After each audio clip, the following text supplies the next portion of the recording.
ಮಧ್ಯಾಹ್ನದ ಸಮಯದಲ್ಲಿ 13ನೇ ತಾರೀಕಿಗೆ ಬಿನ್ನಲ್ಕೊಪ್ಪ ಗ್ರಾಮದಲ್ಲಿ ಇರ್ತಕ್ಕಂಥ ನಮ್ಮ ಮಾದರದ ಸಮಾಜದ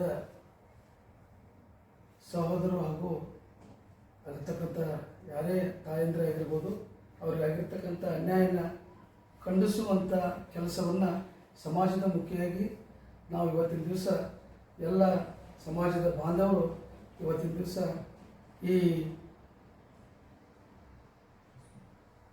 ಮಾಧ್ಯಮದ ವರದಿಗಾರರು ಹಾಗೂ ಇಲ್ಲಿ ಬಂದಿರತಕ್ಕಂಥ ಎಲ್ಲ ಹಿರಿಯರಿಗೂ ಇವತ್ತಿನ ದಿವಸ ವಂದಿಸಿ ಪತ್ರಿಕಾ ವರದಿಗಾರರನ್ನು ಕೂಡ ಇವತ್ತಿನ ದಿವಸ ನಾನು ಸ್ವಾಗತ ಮಾಡಿ ಅದೇ ರೀತಿಯಾಗಿ ನಮ್ಮ ಮಧ್ಯದಲ್ಲಿ ನಮ್ಮ ಸಮಾಜದ ಎಕ್ಸ್ ಮಿನಿಸ್ಟರ್ ಆಗಿರ್ತಕ್ಕಂಥ ಹನುಮಂತನ ಅಲ್ಕೋಡವರು ಹಾಗೂ ಮತ್ತು ನಮ್ಮ ಸಮಾಜದ ಇನ್ನುಳಿದ ಅನೇಕ ಲೀಡರ್ಸ್ಗಳು ಮತ್ತು ನಮ್ಮ ಸಮಾಜದ ಲೀಡರ್ಸ್ ಆಗಿರ್ತಕ್ಕಂಥ ರಾಜೀವಣ್ಣ ಜಂಗಟಿಯವರು ಹಾಗೂ ಗುರುಸಿದ್ದಣ್ಣ ಜಂಗಟಿಯವರು ಹಾಗೂ ಮರಳಣ್ಣ ಒಕ್ಕೊಂದವರು ಹಾಗೂ ನಮ್ಮ ಅಶೋಕಣ್ಣ ದೊಡ್ಡಮಣಿಯವರು ಹಾಗೂ ರವಿ ಹೆಗಡೆನವರು ಮಾಧ್ಯಮ ವರದಿಗಾರರಾಗಿರ್ತಕ್ಕಂಥ ಸುಧೀರಣ್ಣನವರು ಎಲ್ಲರೂ ಇವತ್ತಿನ ದಿವಸ ನಾನು ಸ್ವಾಗತಿಸಿಕೊಂಡು ಈ ಒಂದು ಕಾರ್ಯಕ್ರಮದ ಕೇಂದ್ರ ಬಿಂದುವಾಗಿರ್ತಕ್ಕಂಥ ನಮ್ಮ ಮಾಜಿ ಮಿನಿಸ್ಟರ್ ಆಗಿರ್ತಕ್ಕಂಥ ಹನುಮಂತನ ಅಲ್ಕೋಡವರು ಈ ಒಂದು ನಮ್ಮ ಸಮಾಜಕ್ಕೆ ಆಗಿರ್ತಕ್ಕಂಥ ಅನ್ಯಾಯದ ವಿಷಯವಾಗಿ ಅವರು ಸ್ವಲ್ಪ ಹೊತ್ತು ಮಾಧ್ಯಮದವ್ರ ಜೊತೆ ಈ ಒಂದು ತಮ್ಮ ಅಹವಾಲವನ್ನು ಹಂಚ್ಕೊಳ್ಬೇಕಂತ ಹೇಳಿ ನಾನೊಂದು ಎರಡು ಮಾತು. ನಾನು ಒಂದು ದಿವಸ ಇಲ್ಲಿಗೆ ಬಂದೆ. ಎಷ್ಟನೇ ತಾರೀಕಿಗೆ ಬಂದೆ ಅಂದರೆ ನಾನು 3-4 ದಿವಸದ ಹಿಂದೆ ನಾನು ಇಲ್ಲಿಗೆ ಬಂದು ನಾನು ಸಬ್ ಇನ್ಸ್ಪೆಕ್ಟರ್ ಅವರನ್ನು ಮತ್ತು 14ನೇ ತಾರೀಕು ನಾನು ಸಬ್ ಇನ್ಸ್ಪೆಕ್ಟರ್ ಅವರನ್ನು ಮತ್ತು DYSP ಅವರನ್ನು ನಾನು ಸಂಪರ್ಕ ಮಾಡಿದೆ. ಸರ್, ಇಂಥದ್ದೊಂದು ಗಲಾಟೆ ಆಗಿದೆ, ಮಹಿಳೆಯರನ್ನ ಬಡ್ದಾರ, ಗಂಡಸರು ಜಗಳ ಆಡೋದು ಬೇರೆ, ಹೊಲದಲ್ಲಿ ಕೆಲಸ ಮಾಡ್ತಕ್ಕಂಥ ಮಹಿಳೆಯರನ್ನ ಹಿಗ್ಗಾಮುಗ್ಗ ಅಂದ್ರೆ ತಮ್ಮ ಮನಸಾ ಇಚ್ಛೆಂತೆ ಬಡದಾರ. ಅದರಲ್ಲಿ ಪತ್ರಿಕೆಯಲ್ಲಿ ಅವರು ನನಗೇನು ಸ್ಟೇಟ್ಮೆಂಟ್ ಕೊಟ್ಟಾರ, ಸರ್ಕಾರಕ್ಕೇನು ಸ್ಟೇಟ್ಮೆಂಟ್ ಕೊಟ್ಟಾರ, ಈ ಪಿರಿಯದೇನು ಸಬ್ ಇನ್ಸ್ಪೆಕ್ಟರ್ಗೆ ಕೊಟ್ಟಾರ, ಆ ಪ್ರಕಾರ ಅವರನ್ನ ಹಿಗ್ಗಾಮುಗ್ಗ ಬಡ್ದಾರೆ. ಅದರ ಜೊತೆಯಲ್ಲಿ ಏನಂತಂದ್ರೆ ಮನಸಾ ಇಚ್ಛೆಂತೆ ಬಡಿಯೋದ್ರೆ ಅಷ್ಟೇ ಅಲ್ಲ, ಅವರನ್ನ ಟ್ಯಾಕ್ಟ್ರ್ ತೆಗೆದುಕೊಂಡು ಹೊಲಕ್ಕೆ ಹೋಗ್ಯಾರ. ಮಾಡ್ತಕ್ಕಂಥ 2 ಹೆಣ್ಣು ಮಕ್ಕಳ ಮೇಲೆ ಟ್ಯಾಕ್ಟ್ರ್ ಹಾಯಿಸಕ್ಕೂ ಪ್ರಯತ್ನ ಪಟ್ಟಾರ. ಅವ್ರು ಅದರಿಂದ ತಪ್ಪಿಸ್ಕೊಂಡು ಓಡಿ ಹೋಗ್ಯಾರ. ಅವ್ರನ್ನ ಓಡಿ ಹೋದ್ರು ಬಿಟ್ಟೇ ಇಲ್ಲ ಅಂತ ಅವ್ರನ್ನ ವ್ಯಾನ್ ಹತ್ತಿ ಹಿಡಿದಾರ. ಅವ್ರನ್ನ ಹಿಡಿದು ಅವರು ಸೀರಿ ಕುಬಸನ್ನೆಲ್ಲ ಹರಿದು ಎಳೆದು ಬಡದು ಅವ್ರನ್ನ ಮನಸಾ ಇಚ್ಛೆಂತೆ ಬಡಿಯೋದು ಅಷ್ಟೇ ಅಲ್ಲ, ಅವರಿಗೆ ಅವ್ಯಾಚ್ಯ ಶಬ್ದಗಳಿಂದ ನಿಂದಿಸಿದ್ದಾರೆ. ಎಷ್ಟು ಕೆಟ್ಟ ಶಬ್ದ ಬಳಸ್ಯಾರಂದ್ರೆ ಇದು ಸುದ್ದಿ ಮಾಧ್ಯಮದಲ್ಲಿ ಹೇಳಕ್ಕೆ ಬರಲಾರದಂಥ ಶಬ್ದಗಳನ್ನು ಕೂಡ ಅವರು ಬಳಸಿದ್ದಾರೆ. ಹೇಳ್ಬೋದಾದಂಥ ಶಬ್ದಗಳೇನಂತಂದ್ರೆ, ಹೊಲ ಸೂಳೆ ಮಕ್ಕಳೇ, ನಿಮ್ಮ ತಾಯಿ ನಾಡ,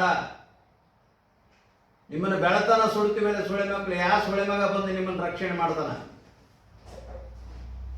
ಯಾವನು ಬಂದು ರಕ್ಷಣೆ ಮಾಡ್ತಾನ ನಾವು ನೋಡ್ತೀವಿ. ಬರಲು ಸೂಳೆ ಮಕ್ಕಳು ಯಾರು ಬರ್ತಾರೆ? ಏ ಸೂಳಿ, ಹೊಲ ಸೂಳಿ, ನಿನ್ನ ತಾಯಿ ನಾಡ. ಈ ಶಬ್ದಗಳನ್ನ ಇನ್ನು ಕೆಲವು ಶಬ್ದಗಳನ್ನ ಬಳಸಲಾರದಂಥ ಶಬ್ದಗಳು, ಇವು ಹೇಳುವಂಥ ಶಬ್ದಗಳನ್ನು ನಾನು ಹೇಳಿದ್ದೇನೆ. ಹೇಳಲಾರದಂಥ ಶಬ್ದಗಳನ್ನು ಕೂಡ ಅವರು ನಿಂದಿಸಿದ್ದಾರೆ. ಅವರ ಬಾಯಿಯಲ್ಲಿ ಬಂದಿದೆ.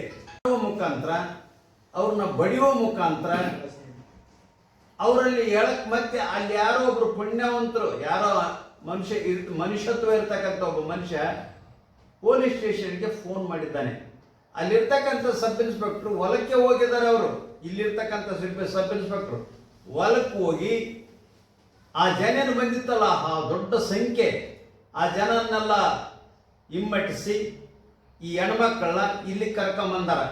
ಅವ್ರು ಭಾರಿ ತ್ರಾಸಿನಲ್ಲಿದ್ದಾರೆ, ಮಾತಾಡೋಕ್ಕೆ ಬಂದಿಲ್ಲ. ಅವ್ರಿಗೆ ಹೊಟ್ಟಿ ಹೊಡ್ದಾರ, ಮೈಯೆಲ್ಲ ಹೊಡೆದಾರ, ಅವರಿಗೆ ಬಾಯಾರಿಕೆ ಆಗಿದೆ, ನೀರು ಕೊಟ್ಟಿಲ್ಲ. ಇಲ್ಲಿಗೆ ಬಂದು ನೀರು ಕುಡಿಯಕ್ಕೆ ಪ್ರಯತ್ನ ಪಟ್ಟರು, ನೀರು ಹೋಗಿಲ್ಲ ಅವರಿಗೆ. ಆಮೇಲೆ ನೀರು ಕುಡ್ದಾರ. ನೀರು ಕುಡ್ದ ಆದ್ಮೇಲೆ ಅವ್ರು ಇಲ್ಲಿ ಸರಿ ಇಲ್ಲ, ಇದು ಭಾಳ ಏನೋ ತೊಂದರೆ ಆದಂಗೆ ಕಾಣುತ್ತೆ ಅಂತೇಳಿ ಇಲ್ಲಿರ್ತಕ್ಕಂಥ ಡಾಕ್ಟರ್ ಇಲ್ಲಿ ಬೇಡ ಸರ್, ಇದು ಏನೋ ತೊಂದರೆ ಇದೆ, ಇದನ್ನ ರೆಫರ್ ಟು ಏನು ಸಿವಿಲ್ ಹಾಸ್ಪಿಟಲ್ ಧಾರವಾಡ. ಅವಾಗ ಸಿವಿಲ್ ಹಾಸ್ಪಿಟಲ್ಗೆ ರೆಫರ್ ಮಾಡಿದ್ದಾರೆ. ಸಿವಿಲ್ ಹಾಸ್ಪಿಟಲ್ನಲ್ಲಿ ಏನಂದ್ರೆ ಇವರೆಲ್ಲ ಮೋಸ್ಟ್ಲಿ ಅದು ಸ್ಕ್ಯಾನ್ಗೆನೆಲ್ಲ ಮಾಡಿರ್ತಾರೆ. ಭಾಳ ದೊಡ್ಡ ರೀತಿಯಿಂದ ಕೈಯೆಲ್ಲ ಬಾತಿದ್ದಾವೆ, ಒಡೆದದ್ರ ಬಡಿಗಿಲೆಲ್ಲ ಬಡ್ದಾರೆ. ಅದನ್ನೆಲ್ಲ ಟ್ರೀಟ್ಮೆಂಟ್ ಎಲ್ಲ ಕೊಟ್ಟು ಈ ಸ್ಟಿಲ್ ಟುಡೇ ಅವರು ಇವತ್ತಿನೂ ಕೂಡ 18 ಇವತ್ತು ಕೂಡ ಅವರು ಟ್ರೀಟ್ಮೆಂಟ್ನಲ್ಲೇ ಇದ್ದಾರೆ, ಸಿವಿಲ್ ಹಾಸ್ಪಿಟಲಲ್ಲೇ ಇದ್ದಾರೆ. ನಾನು ನಿನ್ನೆ ದಿನ ಸಿವಿಲ್ ಹಾಸ್ಪಿಟ್ಲಿಗೆ ಹೋಗಿದ್ದೆ. ಅವರು ನನಗೆ ಹೇಳ್ತಿದ್ರು ಏನಂತಂದ್ರೆ, ನಿನ್ನೆ ಮೊನ್ನೆ ಯಾರೋ ಒಬ್ಬರು ಅನ್ನೋನ್ ಪರ್ಸನ್ಸ್ ಬಂದು ಎಲ್ಲಿ ಇದ್ದಾರೆ, ಅವರು ಎಲ್ಲಿ ಅಡ್ಮಿಟ್ ಆಗ್ಯಾರ ನಮಗೆ ತೋರಿಸಿ ಅಂತ ಕೇಳ್ತಿದ್ರು ಅಂತ. ಯಾರೋ ಅನ್ನೋನ್ ಪರ್ಸನ್ಸು ಬೇರೆಯವ್ರನ್ನ ಕೇಳ್ಯಾರ. ಅವರು ಏನಂತಂದ್ರೆ ನೀವು ಯಾವ ಊರು ಅಂತ ಕೇಳಿದಾರ ಅವ್ರನ್ನ. ನಾವು ಇಂಥ ಊರಮ್ಮ ನಡೆಯಕ್ಕೆ ಬಂದಿರಲ್ಲ, ಸ್ವಲ್ಪ ರಿಸರ್ಚ್ ಮಾಡಕ್ಕೆ ಹೋದಾಗ ನೀವು ಯಾವ ಊರವರು ಅಂತ ಕೇಳಿದ್ರೆ, ಯಾಕಮ್ಮ ಅಂತಂದ್ರೆ ಯಾವ ಊರು ನಿಮ್ಮದು? ನಮ್ದು ಇಂಥದ್ದು ಊರು, ನಿಮ್ಮನ್ನು ಕೇಳಕ್ಕೆ ಬಂದಿರೋರು ಇಬ್ಬರು 3 ಗಣ ಮಕ್ಕಳು, ಯಾರೇನೋ ಗೊತ್ತಿಲ್ಲ ನಮಗೆ, ನಾವೇ ಹೇಳಲಿಲ್ಲ ನಿಮಗೆ, ನಮಗೆ ಗೊತ್ತಿತ್ತು ನೀವು ಇಲ್ಲಿ ಅಡ್ಮಿಟ್ ಆಗಿದ್ದು, ಆದರೆ ಹೇಳಿಲ್ಲ ನಾವಂತ ಹೇಳ್ತಾರೆ ಅವರು. ನಿನ್ನೆ ನನಗೆ ಹೇಳಿದ್ದಿದ್ದು ವಿಷಯ. ಆದರೆ ಅವರು ಇವತ್ತಿನ ತನಕನೂ ಕೂಡ ಭಯದ ವಾತಾವರಣದಲ್ಲಿ ಇದ್ದಾರೆ. ಆ ದಿಂಡಲಕೊಪ್ಪ ಅಂತಕ್ಕಂಥ ಊರು ಭಯದ ವಾತಾವರಣದಲ್ಲಿರ್ತಕ್ಕಂಥ ನಮ್ಮ ಪರಿಶಿಷ್ಟ ಜಾತಿ ಜನಾಂಗ, ಮಾದಿಗ ಜನಾಂಗ, ಅಲ್ಲಿರೋದೇ 4 ಕುಟುಂಬ. ಆ 4 ಕುಟುಂಬದಲ್ಲಿ ಕೂಡ 2 ಕುಟುಂಬನೇ ಇವರು ಓಡಿಸಾಡಿ ಬಡ್ದಿದ್ದಾರೆ. 2 ಕುಟುಂಬ ಎದುರಿ ಅವ್ರ ಜೊತೆಗೆ ಸೇರಿದ್ದಾರೆ. ಅವ್ರು ಏನು ಹೇಳ್ತಾರೆ ಅದನ್ನೇ ಸೈ ಅಂತಾರೆ ಅವರು. ಯಾಕಂದ್ರೆ ಅವರು ನಮ್ಮನ್ನು ಹೊಡಿತಾರೆ ಅನ್ನೋ ಭಯದಲ್ಲಿ ಅವ್ರ ಪರವಾಗಿನೇ ಮಾತಾಡ್ತಿದ್ದಾರೆ. ಇಂಥ ವಾತಾವರಣ ಅಲ್ಲಿ ನಿರ್ಮಾಣ ಆಗಿದೆ. ಅಲ್ಲಿ ಡೆಮೋಕ್ರಸಿನಿಲ್ಲ, ಸ್ವತಂತ್ರನಿಲ್ಲ, ಮತ್ತೆ ಅಲ್ಲಿ ನ್ಯಾಯ ಇಲ್ಲ. ನ್ಯಾಯ ಮತ್ತು ಸ್ವತಂತ್ರ ಇಲ್ಲ ಅಂತ ನಾನು ಯಾಕೆ ಹೇಳ್ತೀನಿ ಅಂದ್ರೆ, ಈ ಮಾತನ್ನ ಸರ್ಕಾರ ಹಿಂದೆ ಯಾರಂದ್ರೆ ಇದು ನನಗೆ ಗೊತ್ತಿಲ್ಲ, ಬಹಳಷ್ಟು ದಿನಗಳ ಕಾಲ ಇಲ್ಲಿ ಒಂದು ಹೋರಾಟಕ್ಕೂ ಬಂದಿದ್ದೆ ನಾನು. ಯಾವುದಂತಾರಂದ್ರೆ ಈ ಇನಾಮಿ ಜಮೀನ್ದಾರದ ಹೋರಾಟ ನಡೆದಿತ್ತು ರೈತರದು, ಅದಕ್ಕೆ ಬಂದಿದೆ. ಆ ಸಂದರ್ಭದಲ್ಲಿ ಸ್ವಲ್ಪ ಗೊತ್ತಾಗಿದ್ದು. ಇಷ್ಟು ದೊಡ್ಡ ಅನಾಹುತ ಆದಮೇಲೆ, ಪೊಲೀಸರಿಗೆ ಇದು ಗೊತ್ತಾದ ಮೇಲೆ, ಇದಕ್ಕೆ ಯಾರು ಒಬ್ಬರು ಕೂಡ ಈವನ್ ಟುಡೇ ಒಬ್ಬರನ್ನು ಕೂಡ ಅರೆಸ್ಟ್ ಮಾಡಿಲ್ಲ ಅಂತಂದ್ರೆ ಎಷ್ಟು ಜವಾಬ್ದಾರಿ ನಿರ್ವಹಿಸಿದ್ದಾರೆ ಪೊಲೀಸರು ಅಂತಕ್ಕಂಥದ್ದು ಇದು ಮೇಲ್ನೋಟಕ್ಕೆ ಕಾಣ್ತದೆ. ಇದಕ್ಕೆ ಏನಂತ ಕೇಳ್ತಾರೆ, ಇವ್ರ ಫೋನ್ನಲ್ಲಿ ಇದೆ, ಇವರು ಫೋನ್ ಎತ್ತಿದ ಕೂಡಲೇ ಇದು ಬೆಳಗಾವಿ ಪೊಲೀಸ್ ಸ್ಟೇಷನ್, ಇದು ಪೊಲೀಸ್ ಸ್ಟೇಷನ್ ಪೊಲೀಸರು, ನಿಮ್ಗೆ ಏನಾರ ಕಷ್ಟ ಇದ್ರೆ, ನಿಮ್ಗೆ ಏನಾರ ತೊಂದರೆ ಇದ್ರೆ ಇಮಿಡಿಯೇಟ್ ಆಗಿ ನಮಗೆ ತಿಳಿಸಿ, ನಾವು ತಕ್ಷಣ ಅದಕ್ಕೆ ಸ್ಪಂದಿಸ್ತೇವೆ ಅಂತ ಹೇಳ್ತೀರಿ. ಇವತ್ತು ಮಾಡಿಲ್ಲ ಅಂದ್ರೆ ಸ್ಪಂದನೆ ಏನು? ಸ್ಪಂದನೆ ಏನು ಹೇಳಿ? ಇವತ್ತಿ ಕೂಡ ಒಬ್ಬರನ್ನು ಮುಟ್ಟಿಲ್ಲ, ನೀವು ಒಬ್ಬರನ್ನ ಅರೆಸ್ಟ್ ಮಾಡಿಲ್ಲ. ಒಬ್ಬ ಹೆಣ್ಮಕ್ಳು ಹೊಡೆದಾರ, ಇದು ಯು ಲಿವ್ ಇಟ್ ಮೇ, ನೀವು ಏನಪ್ಪ ಇದು ಏನಂತಾರಲ್ಲ, ಈ ಅಟ್ರಾಸಿಟೀಸ್ ಕೇಸ್ ಬಿಡಿ ಸರ್. ಆ ಮಾನವೀಯತೆ ಮೇಲೆ, ಮಾನವೀಯ ಆಧಾರದ ಮೇಲೆ ನಿಮ್ಮ ಸಿವಿಲ್ ಪ್ರೊಸೀಜರ್ ಕೋಡ್ ಪ್ರಕಾರ, ಏನು ನಿಮ್ಮ ಕ್ರಿಮಿನಲ್ ಪ್ರೊಸೀಜರ್ ಕೋಡ್ ಪ್ರಕಾರ ಅವ್ರನ್ನ ಅರೆಸ್ಟ್ ಮಾಡಬೇಕಾಗಿತ್ತು. ಒಡೆದ ಮನುಷ್ಯರು ರಜಾರೋಷವಾಗಿ ಈ ಊರಾಗ ತಿರುಗಾಡ್ತಾರೆ.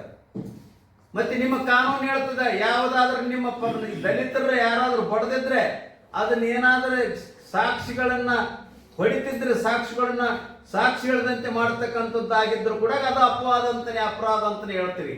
ಹಂಗಿದ್ದಾಗ 9 ದಿನದ ತನಕ ನೀವು ಅವ್ರನ್ನ ಅರೆಸ್ಟ್ ಮಾಡಲಾರ್ದೆ ಬಿಟ್ರೆ, ಸಾಕ್ಷಿದಾರನ ಹೊಡೆದೇ ಹೋದ್ರೆ ಇನ್ನೇನು ಮಾಡ್ತಾರೆ ಅವರು?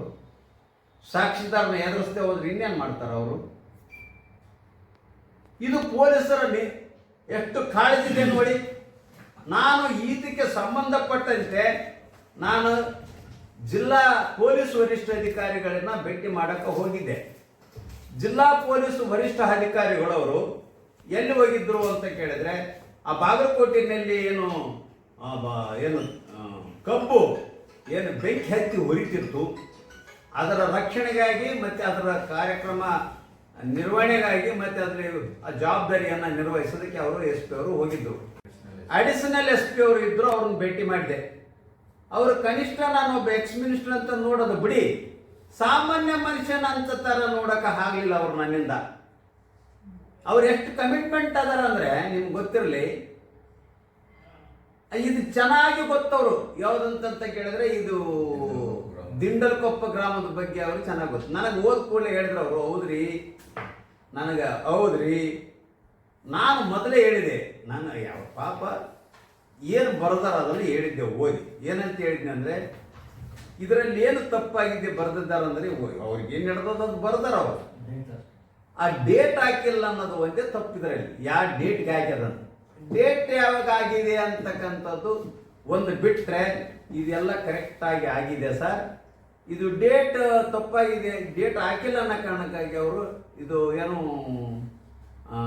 ಕೇಸ್ ದಾಖಲೆ ಮಾಡ್ಕೊಂಡಿಲ್ಲ, FIR ಮಾಡಿಲ್ಲ. ಮತ್ತು ಹೊಡೆದಿರೋದು ಗೊತ್ತು. ಮತ್ತು ಇವರು ಮತ್ತು ನಿಮಗೆ ಪೊಲೀಸ್ ಯಾವುದಂತ ಹಾಸ್ಪಿಟ್ಲಿಗೂ MLCಗೂ ಮಾಡೋದಕ್ಕೆ ನೀವು ರೆಫರ್ ಮಾಡಿದ್ದನ್ನು ಕೂಡ ನಿಮಗೆ ಚೆನ್ನಾಗಿ ಗೊತ್ತಿದೆ. ಬಟ್ ಟೈಮ್ ಎಲ್ಲ ಇರ್ತದೆ. ಬಡಿದಾಡಿದ್ದು ಟೈಮ್ ಕೂಡ ಅವರಿಗೆ ಅನ್ಎಜುಕೇಟೆಡ್ ಆಗಿರ್ತಾರೆ. ಅವ್ರಿಗೆ ಇದರಲ್ಲಿ ಟೈಮ್ ಗೊತ್ತಿರದಿರ್ಬೋದು. ದಿನಾಂಕ ಪಾಪ ನಮೂದಿ ಮಾಡಿಲ್ಲ ಅನ್ನೋದು ಒಂದು ಬಿಟ್ಟರೆ ಇವೆಲ್ಲವನ್ನು ಇದರಲ್ಲಿ ಬರ್ದರೆ ಇದ್ರ ಪ್ರಕಾರ ನೀವು ಕ್ರಮ ಜರುಗಿಸ್ಬೋದಲ್ಲ ಅಂತ ಕೇಳಿದ್ರೆ, ಇಲ್ಲ ರೀ ಅದರ ಟೈಮ್ ಇದ್ರೆ ಮಾಡೋಕ್ಕಾಗೋದಿಲ್ಲ, ಅದರ ಟೈಮ್ ಬರೋದಿಲ್ಲ, ಡೇಟ್ ಬರೋದಿಲ್ಲ, ಅದು ಮಾಡೋಕ್ಕಾಗೋದಿಲ್ಲ, ಹೋಗಿ ಈ ಟೈಮು ಡೇಟು ಬರ್ಕೊಂಬರ್ರಿ. ಸರ್ ಏನು ಸರ್ ತಾವು ದೊಡ್ಡವ್ರು ಈಗ ಮಾತಾಡ್ತೀವಿ, ನಮ್ಗೆ ಅರ್ಥ ಆಗ್ತಿಲ್ಲ. ಯಾಕಂದರೆ ನಾನು ಒಂದು ತಪ್ಪೇನು ಮಾಡಿದ್ದೀನಿ ಅಂದರೆ, ಸಾಮಾನ್ಯವಾಗಿ ನಾವು ಎಕ್ಸ್ಮಿನಿಸ್ಟರ್ ಅಂದ ಕೂಡಲೇ ಜಿಲ್ಲಾಧಿಕಾರಿಗಳಾಗಿರಲಿ, IAS ಆಫೀಸರ್ಸು, IPS ಆಫೀಸರ್ಸು ಯಾವಾಗಲೂ ಗೌರವಯುತವಾಗಿ ನಮ್ಮನ್ನು ಕರೆದು ಕುಂದಿರಿಸಿ, ಯಾಕಂದ್ರೆ ಏನು ಪ್ರೋಟೋಕಾಲ್ ಅವ್ರಿಗೆ ಚೆನ್ನಾಗಿ ಗೊತ್ತಿರ್ತದೆ. ಇವರು IAS ಅಲ್ಲ, IPS ಅಲ್ಲ, ಇವರು KPS ಇವರು. ಅವರು ನನಗೆ ಅವ್ರದ್ದು ಹೆಂಗೆ ಆಟಿಟ್ಯೂಡ್ ಇತ್ತು ಅಂತ ಕೇಳಿದ್ರೆ, ಇವರೇ ಆ ಊರಿನವ್ರು ಏನಾರ ರೀತಿಯಲ್ಲಿ ಆಟಿಟ್ಯೂಡ್ ಇತ್ತು ಅವರು. ಅಲ್ರಿ ನನ್ನ ಯಾರಂತೂ ಕೇಳಲಿಲ್ಲ ಅವರು. ಅಲ್ರಿ ನೀವು ಊರವರು ಯಾರಲ್ಲ ಎಲ್ಲ ಊರಿನ ಎಲ್ಲ ಹಿರಿಯರೆಲ್ಲ ಕುಂತು ಮತ್ತೆ 14 ಎಕರೆ ದೇವರಿಗೆ ಬಿಡ್ರಿ, ಗುಡಿಗೆ ಪೂಜೆಗೆ ಬಿಡ್ರಿ, ಮತ್ತೆ 2 ಎಕರೆ ಮನುಷ್ಯಗೆ 2 ಎಕರೆ ಕೊಡ್ತು ಅಂತಂದ್ರೆ ಇವ್ರು ಯಾಕೆ ಒಪ್ಪಬಾರ್ದು ಅಂತ ನಾನು ಕೇಳಿದ್ರು. ಈ ಭೂಮಿ ದೈವದವ್ರದೇ ಮತ್ತೆ ಅದು ಸರ್ಕಾರದವ್ರದ ಭೂಮಿ. ಅವ್ರು ದೈವದವ್ರ ಭೂಮಿ ಅಂತಂದ್ರೆ ದೈವದವರೆಲ್ಲ ಮಾಡಿ ನಮ್ಮ ಹೆಸರು ಇವ್ರ ಹೆಸರಲ್ಲೇ ಮಾಡಿ ಕೊಡ್ತಾರ ಅಂದ್ರೆ ಅದು ಒಪ್ಪಬೇಕು ಸರ್, ನೀವು ಹೇಳಿದ್ರೆ ಸರಿ. ಇದು ಸರ್ಕಾರಿ ಭೂಮಿ, ಖೈರಾಣ. ಇದು ಯಾವುದು ಫಾರೆಸ್ಟ್ ಭೂಮಿ. ಫಾರೆಸ್ಟ್ ಭೂಮಿಯನ್ನ ನೀವು ಅರಣ್ಯ ಭೂಮಿಯನ್ನ ದೈವದವ್ರು ಕೊಡೋದಕ್ಕೆ ಅಧಿಕಾರ ಕೊಟ್ಟದ್ದು ಯಾರು ಸಾರ್? ಹೆಂಗೆ ಕೊಡಕ್ಕೆ ಸಾಧ್ಯತೆ ಆಗ್ತದೆ? ಇವ್ರಿಗೆ ಏನು ಅಧಿಕಾರ ಇರ್ತದಂತ ತಾವು ಇಷ್ಟು ದೊಡ್ಡ ಸ್ಥಾನಮಾನದಲ್ಲಿ ಇರ್ತಕ್ಕಂಥವ್ರು ತಾವು ಇಂಥ ಮಾತಾಡ್ತೀರಿ. ಅಲ್ಲ ರೀ, ನೀವೆಲ್ಲ ಊರಾಗಿರ್ತಕ್ಕಂಥವ್ರನ್ನ ಮಾತು ಕೇಳಬೇಕು. ಇವರು ಆಯ್ತು ಕೇಳಬೇಕು. ಅದು ಕೇಳ್ಬೇಕಂದ್ರೆ ನಾನು ಹೇಳ್ತೀನಿ, ಸ್ವಲ್ಪ ಕೇಳಿ. ಈಗ ಅವ್ರು ಮಾಡಿರ್ತಕ್ಕಂಥ ಜಾಗ ದೇವ್ರಿಗೆ ಬಿಡ್ಬೇಕಂತ ಕೇಳ್ತೀರಿ ನೀವು. 14 ಎಕರೆ ದೇವ್ರಿಗೆ ಬಿಡಬೇಕು, 2 ಎಕರೆ ಇವ್ರು ತಗೋಬೇಕು. ಅವ್ರ ತಾತ ಮುತ್ತಜ್ಜನ ಕಾಲದಿಂದನೂ 14 ಎಕರೆ 17 ಎಕರೆ ಮಾಡ್ತಾ ಬಂದಾರ. ಅವರು ತಾತ ಮುತ್ತ 3 ತಲೆಮಾರಿನಿಂದ ಬಂದದದು. 3 ತಲೆಮಾರಿನಿಂದ ಬಂದಿರತಕ್ಕಂಥ ಜಾಗನ ಏಕಾಏಕಿ ಇವತ್ತು ಬಿಡಂತ ಹೇಳಿದ್ರೆ ಅವ್ರ ಬದುಕು ಏನಾಗಬೇಕು ಹೇಳಿ ನೋಡೋಣ. ಅವ್ರು ಎಲ್ಲಿ ಬದುಕಬೇಕು? ಕಾಗದ ಪತ್ರಗಳು ಇದ್ದಾವೆ, ಅದು ನಿಮಗೆ ಕೆಲಸ ಅಲ್ಲ. ಅದು ಕೋರ್ಟು ಕಚೇರಿ ಮಾಡ್ತದೆ, ರೆವಿನ್ಯೂ ಡಿಪಾರ್ಟ್ಮೆಂಟ್ ಇದೆ, ಅದಕ್ಕೆ ತಹಸೀಲ್ದಾರ್ ಇದ್ದಾರೆ, ಅದಕ್ಕೆ DC ಇದ್ದಾರೆ, ಅದಕ್ಕೆ AC ಇದ್ದಾರೆ. ಆ ಕೆಲಸ ಅವರು ಮಾಡ್ತಾರೆ. ನೀವು ನಮ್ಮನ್ನ ಬಡದಾರಲ್ಲ, ಅದ್ರ ಬಗ್ಗೆ ನೀವೇನು ಹೇಳ್ತೀರಿ ಹೇಳಿ ನೋಡೋಣ. ನೋಡಿ, ನಿಮ್ಮ ಗಮನಕ್ಕೆ ಕೊಡ್ತೇನೆ. ಅವ್ರ ಹೊಲದಾಗಿಲ್ಲೇ ಅವೇನು ಮಾಡ್ಯಾನ, ಅವನ ಹೊಲದಲ್ಲಿ ಸಮುದಾಯ ಭವನವನ್ನು ಕಟ್ಟ್ಯಾರ. ಸಮುದಾಯ ಭವನ ಯಾರ್ದದು? ದುಡ್ಡು ಸರ್ಕಾರಿ ದುಡ್ಡು. ಯಾವ ಸರ್ಕಾರದಂತಂದ್ರೆ ಸೋಷಿಯಲ್ ವೆಲ್ಫೇರ್ ಆಫೀಸ್ನಿಂದ ಕೊಟ್ಟಿರ್ತಕ್ಕಂಥ ಹಣದಿಂದ ಅದು ಸಮುದಾಯ ಭವನ ಕೊಟ್ಟಾರ. ಯಾರು ಉಪಯೋಗಕ್ಕಾಗಿ ಕೊಟ್ಟಾರ ಅಂದರೆ ಆ ದಲಿತರು ಉಪಯೋಗಕ್ಕಾಗಿ ಕೊಟ್ಟಾರ. ಇಡೀ ಊರ್ ಜನ ನೀವು ಆ ದೇವರನ್ನ ಕುಂದಿರಿಸುವ ಮೂಲಕ ಆ ಜನಕ್ಕೆ ಕೊಟ್ಟಿರ್ತಕ್ಕಂಥ ಅವಕಾಶನ ಹಾಳು ಮಾಡಿದಾರಲ್ಲ, ಅದ್ರ ಬಗ್ಗೆ ನೀವೇನಂತೀರಿ ಹೇಳಿ. ಅವರು ಹೊಲದಲ್ಲಿ ಸ್ಮಶಾನಗಳನ್ನು ಮಾಡಿ ಎಲ್ಲ ವರ್ಗದ ಎಲ್ಲ ಏನು ಅಂತ್ಯಕ್ರಿಯೆಯನ್ನ ಅವ್ರ ಹೊಲದಲ್ಲಿ ನಡೀತಿದಲ್ಲ ಅದ್ರ ಬಗ್ಗೆ ಏನ್ ಹೇಳ್ತೀರಿ ಹೇಳಿ, ಅದ್ರ ಬಗ್ಗೆ ಏನ್ ಹೇಳಂಗಿಲ್ಲ ಅವರು.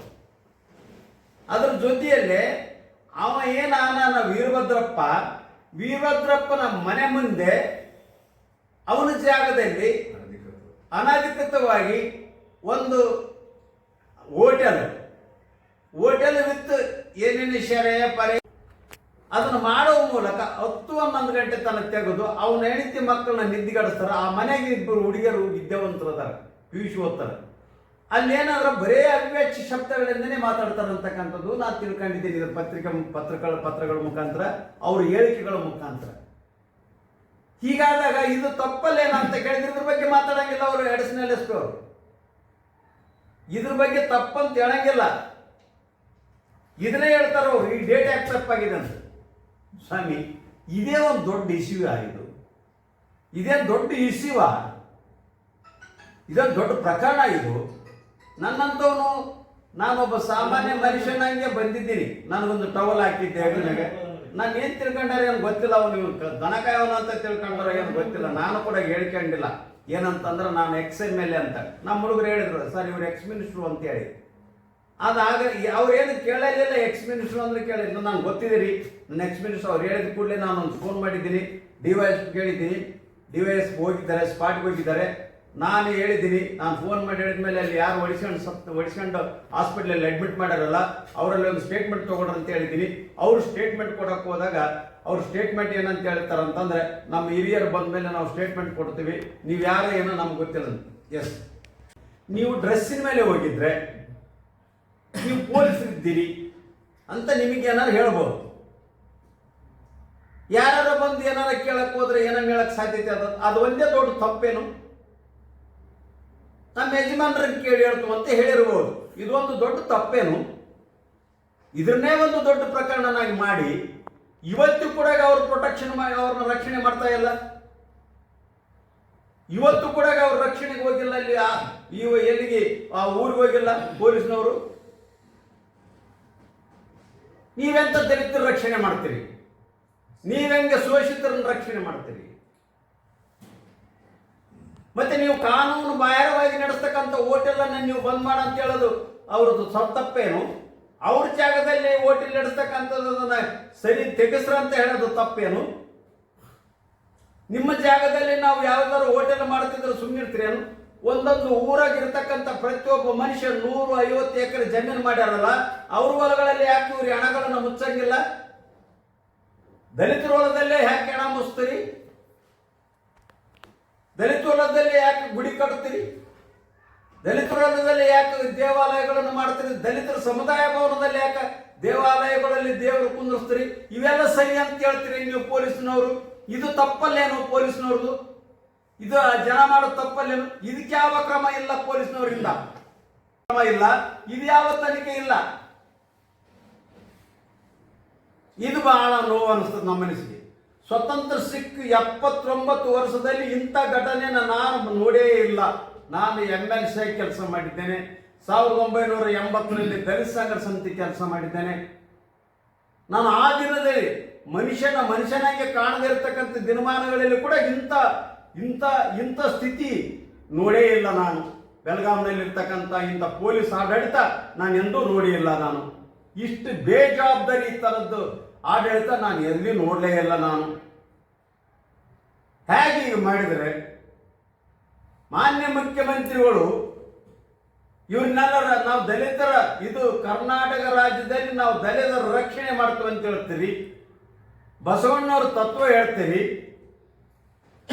ಈ ರೀತಿಯಲ್ಲಿ ದಲಿತರ ಅನ್ಯಾಯ, ಅತ್ಯಾಚಾರ, ದಬ್ಬಾಳಿಕೆ, ದೌರ್ಜನ್ಯ ದಿನನಿತ್ಯ ನಡೀತಿದೆ. ಎಲ್ಲಿದೆ ಆಡಳಿತ ಹೇಳಿ ನೋಡೋಣ? ಇಲ್ಲ ಅಂತ ಹೇಳಂಗಿಲ್ಲ. ಜಿಲ್ಲೆಯಲ್ಲಿ ಏನು ಬೆಳಗಾವಿ ಜಿಲ್ಲೆಯಲ್ಲಿ ನಾನು ತಿಳ್ಕೊಂಡಂಗ ಇದು ಕಿತ್ತೂರು ತಾಲೂಕಿನಲ್ಲಿ ಎಲ್ಲಿ ಕೂಡ ಆಡಳಿತನ ನಾನು ನೋಡ್ತಾ ಇಲ್ಲ. ಉತ್ತಮವಾದಂಥ ರೀತಿ ಪೊಲೀಸ್ ವ್ಯವಸ್ಥೆ ಸದೃಢವಾಗಿ ಜನನ ರಕ್ಷಣೆ ಮಾಡ್ತಕ್ಕಂಥದ್ದು ನಾನು ನೋಡೋಕ್ಕಾಗೋದಿಲ್ಲ. ಇವತ್ತು ಅನೇಕ ಹಳ್ಳಿಗಳಲ್ಲಿ ನೀವು ರಾಜ್ಯದಲ್ಲಿ ಪರಿಸ್ಥಿತಿ ಬೇರೆ ರೀತಿಯಲ್ಲಿ ಮಾತಾಡೋಕ್ಕಾಗ್ತದೆ.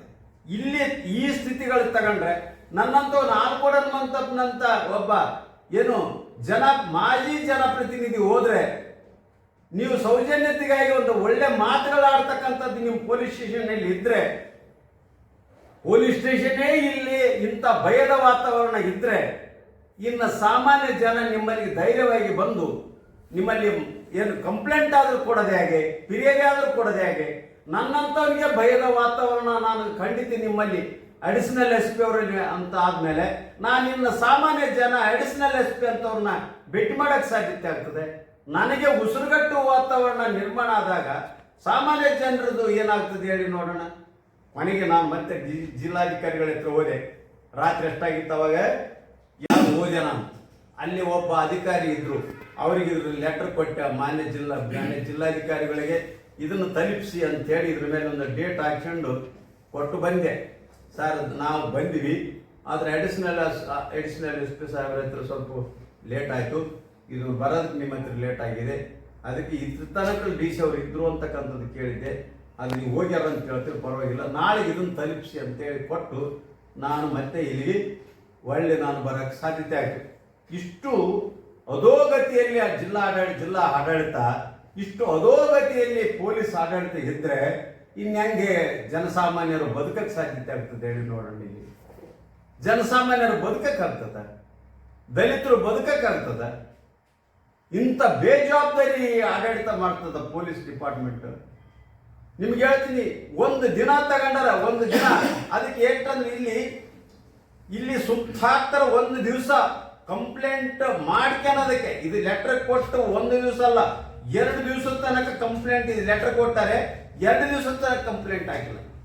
ಅಂತ ಇವರೇ ಒತ್ತಾಯ ಮಾಡ್ತಾರೆ, ರಾಜಾಗ್ರಿ ಅಂತ. ಆಯ್ತು, ರಾಜಾಗ್ರಿ ಅಂತ ಒತ್ತಾಯ ಮಾಡೋದು ನಿಮ್ದು ಸರಿಯಲ್ಲ ಅಂತ ಹೇಳೋದಿಲ್ಲ ನಾನು, ನಿಮ್ದು ಸರಿನೇ. ಅಲ್ಲಿ ಹೋಗಿ ಊರಾಗ ಒಳ್ಳೆ ವಾತಾವರಣ ಸೃಷ್ಟಿ ಮಾಡಿ, ಸಾಮರಸ್ಯ ಮೂಡಿಸಿ,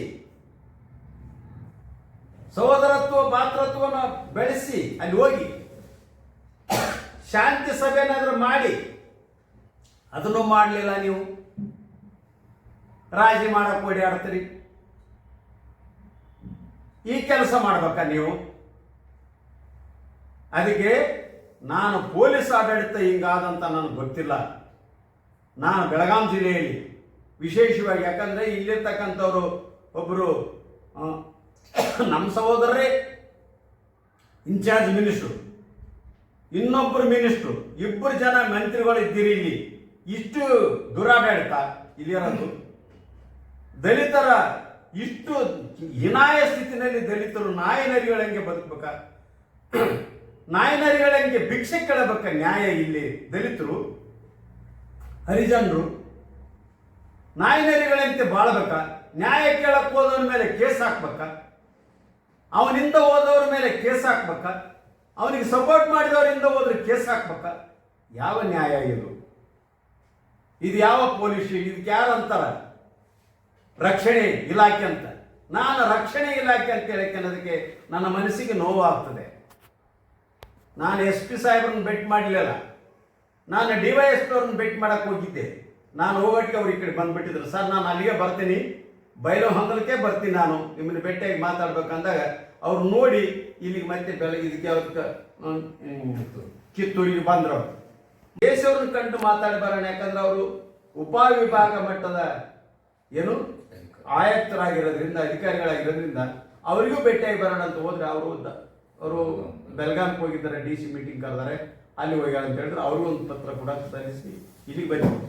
ಯಾರ್ಯಾರು ಏನೇನು ಪತ್ರ ಕೊಟ್ಟಿವಿ, ಒಂದು 3 ಕಾಸಿನ ಆಕ್ಷನ್ ಆಗ್ಬೇಕಲ್ಲ, ಕ್ರಮನ ಆಗ್ಬೇಕಲ್ಲ. ಈವನ್ ಟುಡೇ ಕ್ರಮ ಆಗಿಲ್ಲ. ಇವತ್ತಿಗೆ 8 ದಿವಸ ಆಗ್ತದೆ, 9 ದಿವಸ ಆಗ್ತದೆ. 9 ದಿವಸದಲ್ಲಿ ಒಬ್ಬರನ್ನ ಅರೆಸ್ಟ್ ಮಾಡಿಲ್ಲ, ಕೇಸ್ ಆಗಿದೆ ಅಂತ ಹೇಳ್ತಾರೆ. ಏನು ಉದ್ದೇಶ ನನಗೆ ಅರ್ಥ ಆಗಿಲ್ಲ. ಇದು ಅಧಿಕಾರಿಗಳು ನೋಡಿದ್ದೀನಿ, ನಾನು ಧಾರವಾಡ ಜಿಲ್ಲೆಯಲ್ಲಿ ನೋಡಿದ್ದೇನೆ, ರಾಯಚೂರು ಜಿಲ್ಲೆಯಲ್ಲಿ ನೋಡಿದ್ದೇನೆ, ಬೆಳಗಾಂ ಜಿಲ್ಲೆಯಲ್ಲಿ, ಇದಾವುದು ಕೊಪ್ಪಳ ಜಿಲ್ಲೆ, ಗದಗ ಜಿಲ್ಲೆಗಳಲ್ಲಿ ನೋಡಿದ್ದೀನಿ. ಇಷ್ಟು ಚೆನ್ನಾಗಿ ಇಮಿಡಿಯೇಟ್ ಆಕ್ಷನ್ ತಗೊಂಡದ್ದು ನಾನು ಗೊತ್ತಿದೆ. ಆದರೆ ಇಲ್ಲಿ ಬೆಳತನ ಹೊಡೆದಾರ ಹೆಣ್ಮಕ್ಕಳ, ಅವರು ಟ್ರೀಟ್ಮೆಂಟ್ನಲ್ಲಿದ್ದಾರೆ, ಒಬ್ಬರನ್ನ ಅರೆಸ್ಟ್ ಮಾಡಿಲ್ಲ ಅಂದ್ರೆ ಇಲ್ಲಿ ಪೊಲೀಸ್ ಆಡಳಿತ ಹೇಗಿದೆ ಅಂತಕ್ಕಂಥದ್ದು ನೀವು ಯೋಚನೆ ಮಾಡಿ. ಕರ್ನಾಟಕದ ಜನ ಯೋಚನೆ ಮಾಡಿ, ಆಡಳಿತ ಎಕ್ಕಡಿಗೆ ಹೋಗ್ತದೆ ಅಂತಕ್ಕಂಥದ್ದು ಕರ್ನಾಟಕದ ಜನತೆ ಯೋಚನೆ ಮಾಡಬೇಕಾಗ್ತದೆ. ಕರ್ನಾಟಕದಲ್ಲಿ ಇರ್ತಕ್ಕಂಥ ನಮ್ಮ ದಲಿತರು ಯೋಚನೆ ಮಾಡಬೇಕಾಗ್ತದೆ. ಈ ಜನಾಂಗ ಓಟ್ ಹಾಕಿರ್ತಕ್ಕಂಥದ್ದು ಈ ಸರ್ಕಾರಕ್ಕೆ ಓಟ್ ಹಾಕಿ ಇವ್ರು ಹೇಳಿದ್ರು, ಬಹಳ ದೊಡ್ಡದಾಗಿ ಹೇಳಿದ್ದಾರೆ. ಅವ್ರು ನಾವ್ಯಾಕೆ ಕೇಳಕ್ ಹೋಗಮ್, ಈ ಸಂದರ್ಭದಲ್ಲಿ ಹೇಳೋದ ಅವಶ್ಯಕತೆ ಇಲ್ಲ ಅಂತ ಭಾವಿಸ್ತೇನೆ. ಆದ್ರೆ ಇವ್ರು ರಕ್ಷಣೆ ಮಾಡ್ತಕ್ಕಂಥದ್ದು ಸರ್ಕಾರದ ಆದ್ಯ ಕರ್ತೇವೆ, ಜಿಲ್ಲಾಡಳಿತದ ಆದ್ಯ ಕರ್ತೇವೆ. ಜಿಲ್ಲಾಡಳಿತ ಸಂಪೂರ್ಣವಾಗಿ ಇವ್ರನ್ನ ರಕ್ಷಣೆ ಮಾಡೋದ್ರಲ್ಲಿ ವಿಫಲ ಆಗಿದೆ ಅಂತಕ್ಕಂಥದ್ದು ನಾನು ಹೇಳಕ್ ಬಯಸ್ತೀನಿ. ಇವತ್ತಿನ ತನಕ ಜಿಲ್ಲಾಡಳಿತದಲ್ಲಿ ಡಿವೈಎಸ್ಪಿ ಒಬ್ರು ಬಂದಾರ ಅನ್ನೋದು ಬಿಟ್ರೆ ಇನ್ಯಾರು ಕೂಡ ಜಿಲ್ಲಾ ಮಟ್ಟದ ಅಧಿಕಾರಿಗಳು ಬರಲಿಲ್ಲ. ನಾನು ಕೇಳಿದೆ ಅಡಿಷನಲ್ ಎಸ್ ಪಿ ಅವ್ರನ್ನ, ಸರ್ ಹಿಂಗೆಲ್ಲ ಆಗಿದಲ್ಲ, ಹೆಣ್ಮಕ್ಳೆಲ್ಲ ಹೊಡೆದಾರಲ್ಲ, ನೀವು ಒಂದು ದಿನನಾದ್ರೂ ಬೆಟ್ ಕೊಡ್ಲಿಲ್ಲಲ್ಲ ಸರ್ ಅಂತ ಕೇಳಿದೆ. ಎಲ್ಲಿ ಬೆಟ್ ಕೊಡ್ಬೇಕಂತ ಅಂತದೇನು ದೊಡ್ಡ ಕೆಲಸ ಆಗಿಲ್ಲಲ್ಲ. ಅರೇ ಹೊಡೆದಾರ ಸರ್, ಮೈನರ್ಸ್ ಹೊಡೆದಾರ ಹೆಣ್ಮಕ್ಳು ಅಂತಂದ್ರೆ ಅದೇನು ಅಂತದೇನಲ್ಲ ಅಂತ ಎಂಥದ್ದು ಬಂದಾಗ ಗೊತ್ತೀನಿ ಹೇಳಿ ನೋಡಕ್. ಎಂಥದ್ದಾಗಬೇಕು? ಈಗೇನಾಯ್ತಲ್ಲ ಬಾಗಲಕೋಟೆ ಸುಟ್ಟಾದ್ಮೇಲೆ ಹೋದ್ರಲ್ಲ ಅಂಥದ್ದಾಗ್ಬೇಕಾ?